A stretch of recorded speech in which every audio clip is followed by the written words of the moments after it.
Bonjour, bienvenue dans cette vidéo. C'est un logiciel qui simule des pannes sur une chambre froide positive avec des mesures fluidiques et électriques. Il faut logiquement retrouver la panne. Mais avant tout, si vous n'êtes pas encore abonné, n'hésitez pas à vous abonner et enclencher la petite cloche pour ne pas rater les prochaines vidéos. Si vous aimez la vidéo, n'hésitez pas à la liker. Si vous pensez qu'elle peut servir à d'autres personnes, n'hésitez pas à la partager. Et si vous avez une remarque ou un commentaire, n'hésitez pas à me la mettre en bas de la vidéo. Ici, on a le compresseur qui fonctionne. On a le présostat BP, le présostat HP, le condenseur, le moteur ventilo, la bouteille de réserve liquide, le déshydrateur, le voyant liquide, l'électrovanne, le détendeur et l'évaporateur et le bulbe. Lorsqu'on arrive dans un dépannage, avant tout, il faut d'abord prendre des informations auprès de la personne qui détient l'équipement. Le client a téléphoné car les temps de fonctionnement de son installation ont considérablement augmenté. De plus, sa température de chambre froide n'est plus maintenue. Il s'agit d'une installation de conservation de bananes. Le fluide utilisé est le R134A. La température préconisée de la chambre froide est de 15 degrés avec une humidité relative de 90%. L'installation est située dans un atelier où la température est environ de 30 degrés toute l'année. On va inspecter d'abord l'appareil. Le condenseur, il fonctionne. Le groupe extérieur, il fonctionne.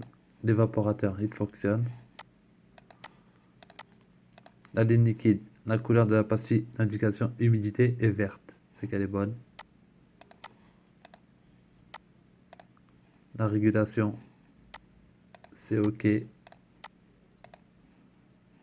Coffret électrique, tout est enclenché. C'est OK. Là, à partir de là, je vois que au niveau de mon équipement, tout il fonctionne. Le compresseur, le groupe extérieur et l'évaporateur. Tout mon équipement fonctionne. Donc, je ne veux pas chercher, je ne veux pas faire des mesures électriques. Je peux faire des mesures électriques. Ça, c'est la partie puissance. Et après, j'ai la partie commande avec mon disjoncteur Q2 qui alimente toute ma commande et mes sécurités. Mais comme j'ai pas un problème électrique, je vais faire des mesures en froid de température.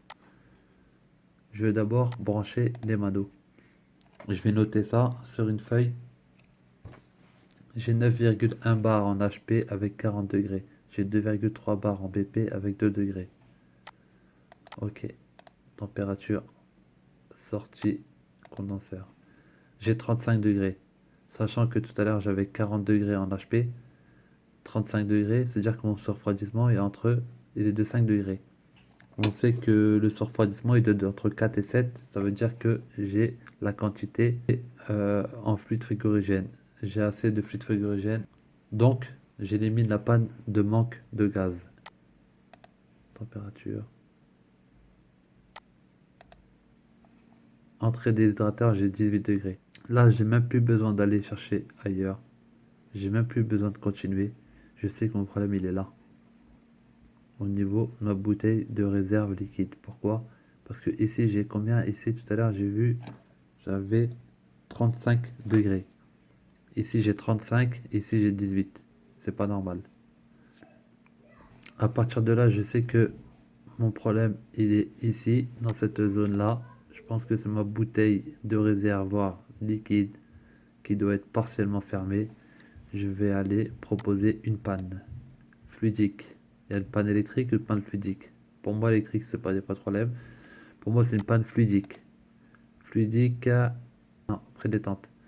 Prédétente, il y a le déshydrateur qui est colmaté, mais non, parce que c'est en amont. Il y a l'électrovanne qui ouvre mal, non, parce que j'ai pas de problème au niveau de mon électrovanne, c'est en amont.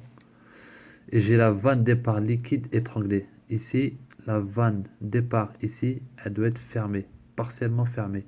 En tout cas, elle est étranglée et elle ne laisse pas passer le fluide frigorigène. En fait, le fluide, il arrive ici. Le fluide, il arrive ici, au niveau de mon condenseur. C'est pour ça que j'ai un bon surfroidissement. Et il reste complètement bloqué ici. Il ne peut pas ressortir. Et c'est pour ça qu'ici, j'ai 18 degrés. La panne est d'une prédétente due à un étranglement de la vanne de départ liquide du réservoir de liquide. Vous constatez une différence de température entre l'entrée et la sortie du réservoir. C'est le signe que sa vanne est mal ouverte et occasionne une prédétente. L'entrée de l'évaporateur est anormalement givrée, la puissance frigorifique diminue, la surchauffe augmente et la BP chute. La HP diminue légèrement, la température de chambre froide n'est plus maintenue. Voilà, on a terminé.